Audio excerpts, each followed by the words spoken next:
Il est 5h30 du matin et le jour se lève à San Miguel do Guamá.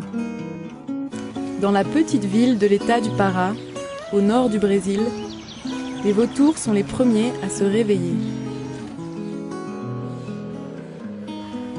Les femmes et les hommes conduisent leurs vélos et leurs motos pour se rendre au travail, et les enfants se réunissent sur la place avant d'aller à l'école. De leur côté, les commerçants mettent en place de modestes vitrines pour vendre leurs produits. La rivière est calme. Par le va-et-vient de la marée, c'est elle qui dicte aux pêcheurs, aux bateliers et à l'ensemble de la population locale son rythme de vie. Nous sommes dans une région qui possède une partie du biome amazonien. C'est ici que se concentrent les plus fortes pressions environnementales sur la forêt. La frontière qui sépare les pâturages de la forêt amazonienne est clairement visible dans de nombreuses fermes des environs. Ainsi, parmi les 9 États du Brésil qui présentent ce climat tropical, c'est au Pará que l'on trouve la plus grande concentration d'exploitation forestière et agricole à grande échelle. En effet, à partir des années 70, un cercle vicieux de déforestation par brûlis s'est installé pour laisser place à des zones d'élevage intensif afin d'assurer le peuplement et le développement économique de l'État. Le gouvernement militaire de l'époque avait alors mis en place des mesures d'incitation afin que des millions de Brésiliens viennent occuper ce territoire.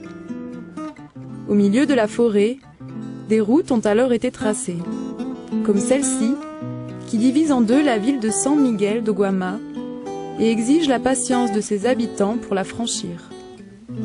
Un modèle d'exploitation non durable des ressources naturelles s'est donc imposé comme pratique dominante et il est jusqu'à présent difficile à briser.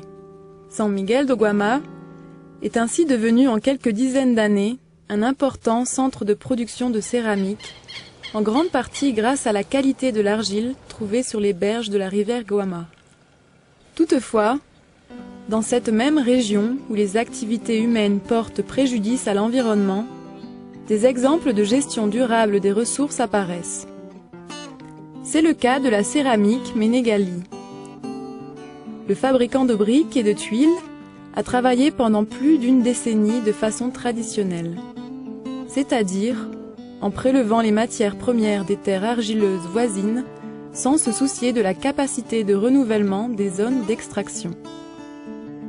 Le bois provenant des forêts natives toutes proches était qui plus est utilisé comme combustible pour ces fours. Cependant, sous l'impulsion des mécanismes de compensation carbone, la petite entreprise montre qu'elle est en train de changer. Le Crédit Agricole participe activement à cette évolution durable des pratiques sociales et environnementales, en participant au financement de ce projet débuté en 2009.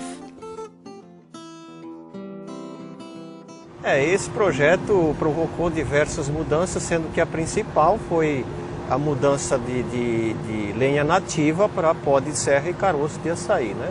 O pó de serra que nós temos aqui, que é proveniente de madeira de serraria legalizada, com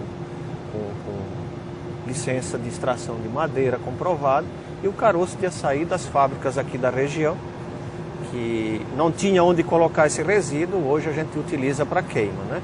O fato de a gente estar usando esse tipo de biomassa permitiu que a gente automatizasse os fornos, né? Que antes com lenha não era possível, o funcionário tinha um contato direto com calor e lenha não pode ser abastecido por máquina.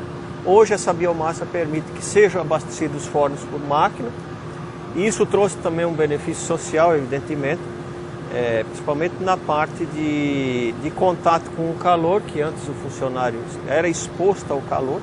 Então sempre que a gente constrói alguma coisa aqui, a gente objetiva, além da produtividade, que haja uma melhora também no aspecto do trabalho, da comodidade, do conforto do funcionário, né?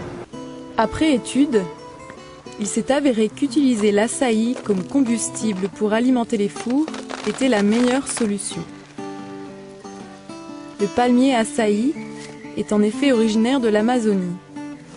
Son fruit est un aliment très important dans le régime alimentaire des habitants du Para et remonte à l'époque précolombienne.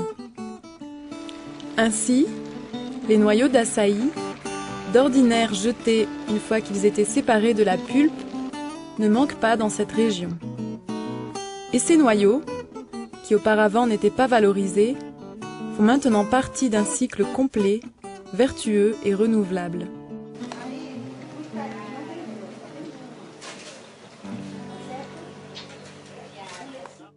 Le marché carbone nous permet de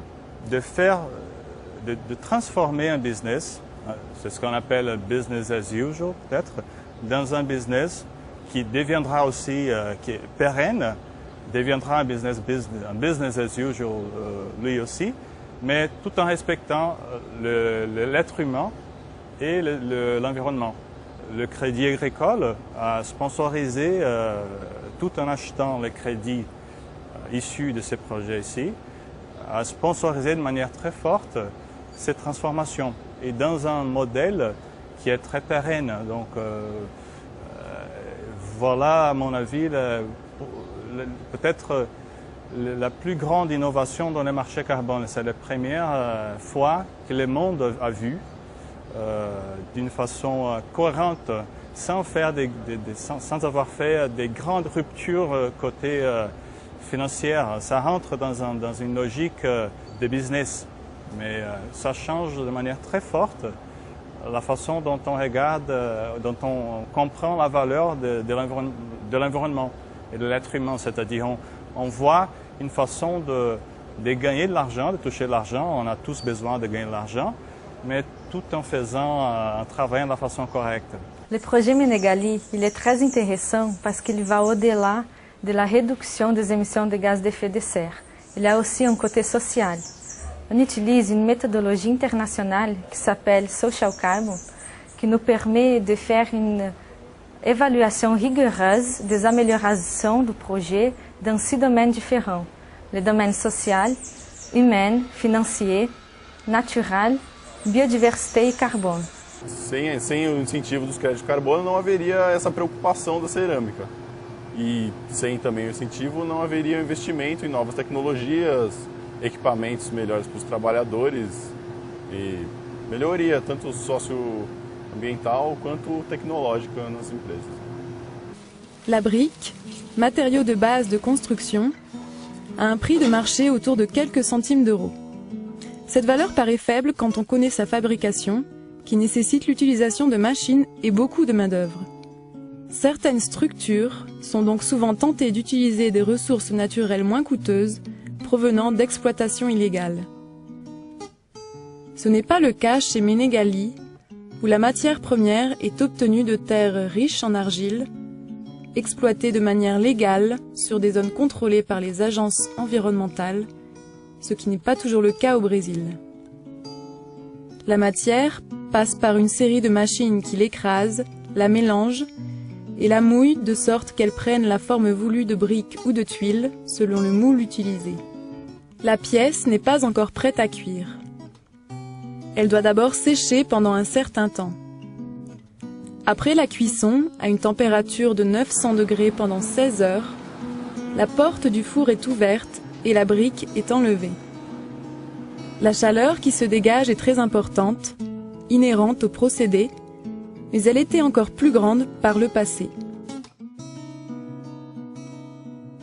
Era muito quente, tinha que ter uma proteção muito forte aqui para você poder aguentar pouco tempo para colocar a lenha. A boca que era aberta, né, entendeu? Era muito totalmente diferente. Aqui à frente, como eu estou hoje aqui, ó, como eu estou no momento aqui, ó, você não conseguia ficar.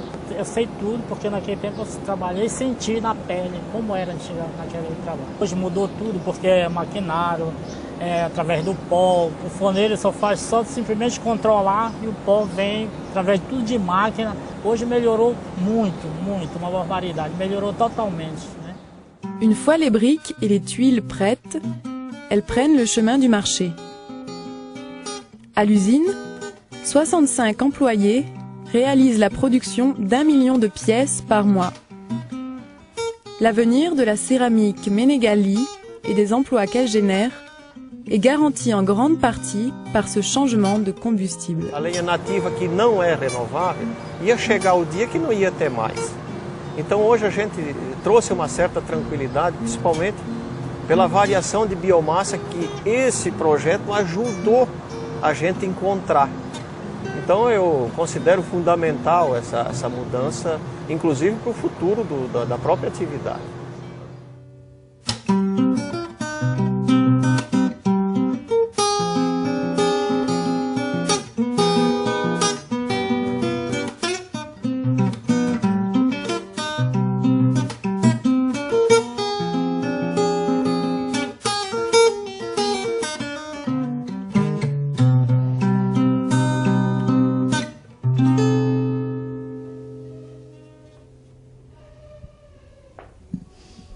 Coisa linda.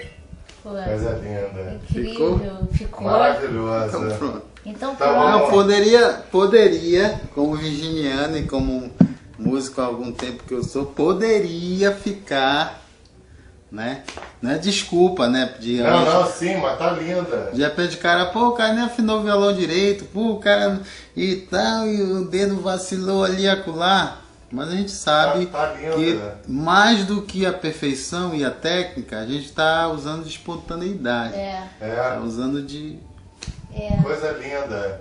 Dá um nome para essa música. Nós. Nós. Nós. Que linda. Que linda.